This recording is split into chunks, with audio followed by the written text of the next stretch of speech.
بسم الله الرحمن الرحیم. راځو موږ تاسو په بلینک ډاکومنت باندې کلیک نیسو. نن هم ورډ پروګرام ته راځو او په دې پروګرام کې انسرټ ټیپ ته راځو. نو په دغه ټیپ باندې شروع کوو. صحیح ته دې کې وایي چې لرو انسرټ ټیپ ته چې کله راسي انسرټ مین انسرټ څوک ورته انسرټ وایي څوک ورته انسرټ وایي، خو هدف یو شی دی یا انټر داخلولو ته وایي. څه چې ته جوړې دا ته نوي داخلې په پروګرام کې او دغه څخه استفاده کوې. په دې ټیپ کې ډېر اساس اپشنونه راغلي دي. هغه چا خبره د پروګرام زړه مونږ دا یادوي. صحیح ده. په کې ډېر زیات درسونه دي. دې کې ټایټ هم لګیانې ونیسئ چې جدول جوړول، دغه رقم چارټونه جوړول، ګرافونه جوړول، دا ټول موږ دغه ټیپ کې ورسره بحث کوو. هېواد لا یو چې دا دې سره ولد دی. صحیح ده. نو راځو موږ تاسو ګوره په دې پروګرام کې په دې ټیپ کې دلته راځو. لومړی دی کې اول ګروپ چې راغلی دی د پیج په نوم باندې ګروپ دی. د پیج نه واخله زه ته سمبولز په نوم باندې چې کوم ګروپ دی تر هغه ځای پسې موږ څو ګروپه لرو. نو په دې کې اول پیج په نوم باندې ګروپ راغلی دی چې پیج کې اول د کاور پیج خبره کوي. انګلیش کې ورته کاور پیج وایي، په پښتو کې ورته پښتۍ وایي. د کتاب پوښ نه دی، هغه اول ډبل پوښ دی. او فارسي کې ورته بیکایه وایي. سم خلاصو. انګلیش کې ورته کاور پیج، پښتو کې ورته پښتۍ، او د کتاب پښتۍ ورته وایي، دا ډبل پښتۍ. او په فارسي کې ورته بیکایه ورته وایي. دغه شی موږ جوړولی شو. دلته موږ وراسو فرض که زما سره یو نوټ زه نوشته کومه کمپیوټر، او دا هم فرض که هارډویر په نوم باندې یو نوټ اوس ما اخیستی دی مساوي RND فرض که 0 په نوټ ورکړی. ته داسې فرض که دا اوس ما سره یو نوټ دی او زه غواړم چې د دغه نوټ یا فرض که دغه نوټ نه بلکې کتاب دی، زه غواړم چې د دې په سر باندې باید داسې یو پوښ ورکړمه چې هغه په ورډ پروګرام کې داخل وي او دا نو د دې په سر باندې چاپ شي. داسې نه وي چې اوس دلته راځي دا چاپی دا کتاب وي خو هغه بس اول د موضوع نه شروع وي. دا رقم خو نو مزه نه کوي، بس دې ټایټل نه شروع وي. دا رقم خو نو بیا خوند نه کوي. نو د دې په سر باید یو ممانع یا دغسې یو پوښ باید موجود وي. صحیح. نو دغه لپاره دلته راځي کلیک نیسئ، انسرټ باندې کلیک نیسئ، کاور پیج ته راځي، پیج ته راځي، کاور پیج باندې کلیک نیسئ. دلته اوس تا ته دا بلټ ان سټایلونه درکوي. بلټ ان سټایلونه هغه سټایلو ته ورکوي چې د کمپنۍ د خاص کړه د وخت څخه جوړ شوي. لکه فرض کړه په دې کې دا د اوس ګوره دا هر یو ځان ته نوم لري، مختلف سټایلونه دي چې هر یو ته اوس دې کې کلیک کوئ، هغه ستاسې د پروګرام صفر پیج جوړوي. هلته ګوره هغه ته د صفر پیج هلته وایي. کله چې دا لاندې راځي بیا دلته دا څه شی اخلي، شماره ورته اخلي، شماره اخلي. خو دا ستا د پروګرام صفر پیج جوړوي، یعنې ستا د موضوعاتو د ټول موضوعاتو په سر کې د راځي. دا که ته د موضوع په پای کې هم ولاړ یې، خو کله چې ته کاور پیج کلیک کړې، کاور پیج د ټولو صفحو یا د ټولو معلوماتو په سر کې خپله راځي، خود به خوده راځي. چې کله راغلی نو دې ته صفر پیج وایي. اوس دا کاور پیج دی، ته کولی شې دلته ورته خپل هغه اصل عنوان ورته نشته کې چې مطلب فرض کړم زما عنوان چې و کمپیوټر، زما دغه موضوع چې دا اصل کې کمپیوټر هارډویر دی، اصل کې دا زما د کتاب هغه عنوان شو په اصطلاح. کله دا نه ځایېده بیا دا انتخاب کړه، ټول دا رقم انتخاب کړه. صحیح ده. او دغسې اوس دلته راسه دلته کوشنی کړه، بیا ځایېږي ګوره. صحیح ده. بل اوس دلته ګوره دلته د کمپیوټر د پروګرام په هکله نور داسې معلومات ورته چې د کتاب په هکله باندې دغه رقم موضوعګانې ورته چې لاندې تاریخونه داسې ورته چې دا ستا یو پوره کاور پیج جوړوي. اوس چې کله ته په چاپ کې دا ګورې، کله چې په چاپ کې ګورې هغه په دې شکل سره چاپېږي. دا به اول کې چاپېږي او وروسته ورپسې دا رقم موضوعګانې به راځي. سر په دې باندې خلاص و. دا خپل یو کاور پیج و. که چېرته غواړې چې دا کاور پیج بدل کړې په بل کاور پیج باندې، نو ته راځه دلته په دې کې ولاړ یې، انسرټ باندې کلیک ونیسه، دا کلیک که کاور پیج ته راسه.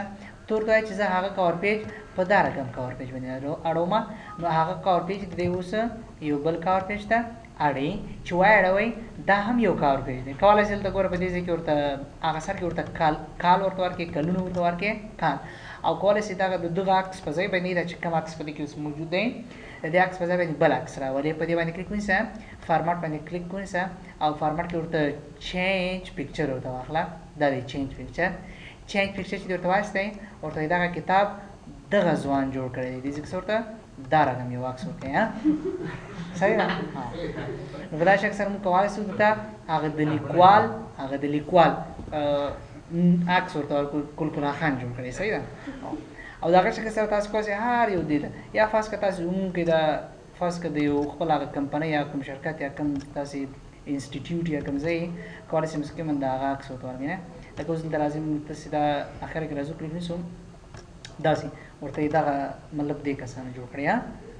صحیح ده کولای شي د سی واکس ورکړي یا فرض کړه په دې باندې کلیک نشئ او له دې څخه ورک افلاین ته راځئ مکمل هغه د سنټر په اصطلاح لوګو ورکړي دا کلیک دا انسرټ هغه د سنټر لوګو ورکړي سر په دې باندې خلاصو کوم څومره هغه اکس بیا په پلاس باندې ورکو ښه دا فکر کوم ښه خونو سره دی ښه پر صورت نمبر از کولای شي داسې کار پیجونه ځانته جوړ کو سر په دې باندې خلاص کولای شي د دې دوی کاوریجونو کې لسه تګراتم راولي فرض کړه په دغه یو شیپ باندې د خپل د شیپونو جوړ شوی دی بیا شیپ تاسو وایي چې شیپ چی شي دی او فارمټ ته راسي ته کولای شي ته دا رقم بیلابیل رنګونه ورته ورکړي ګوره ښایسته رنګونه ورته ورکړي دا رنګ دې سره مناسب دی دا رنګ ها داسې رنګ ورته ورکولی شي دا بل کلیک او راځي ورته چې دا خپل یو شیپ دی کولای شي ته دا رقم رنګ ورته ورکړي کولای شي دا رقم رنګ ورته ورکړي واضح سره موضوع ته کولای شي چې په دې کې بیا تغیرات هم راولي هو هغه اول ترتیب یې دوی درته جوړ کړی ښه خیر راځو موږ به کار پیج نور پرېږدو راځئ دې باندې کلیک نیسئ او دا کلیک او چې ورته اخلئ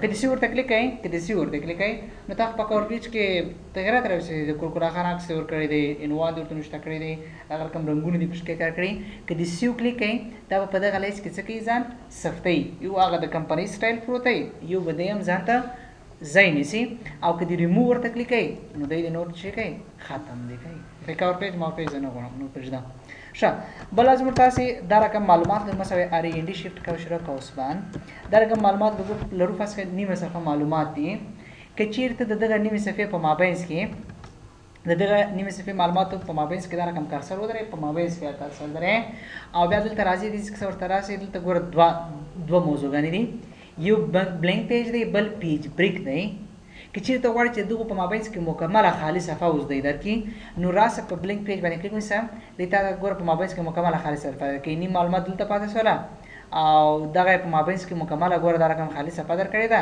او نیم معلومات یې درېیمې ګوره کې ته وړي دي سم په خلاص په دې باندې ګوره ډېر واضح معلومات چې څه کوشنۍ کې بیا دلته معلومات کې دي او صفحه مکمله خالي ورکړې ده که سم خلاص په دې باندې که چېرې داسې وکړي چې نه زه دغسې نه کوم دا کنټرول زد کې بیا د نیمه صفحه معلومات دي زه داسې کوم چې فرض کړه په دا مابینځ کې چې زه ولاړ یم زه دغه صفحه فقط په دوو ټوټو باندې ویشم فقط په دوو ټوټو باندې ویشم نو دلته راځي پیج بریک ورته کلیک کوئ کله چې کوم هم دی واسه که چېرې پیج بریک کلیک کوئ نو دا صفحه دې یوازې څه کوي په دوو ټوټو باندې ویشي اوس یې په مابینځ کې صفحه درکړه نوې صفحه نه کړه یوازې استا زاړه معلومات په دوو ټوټو باندې وویشله سم خلاص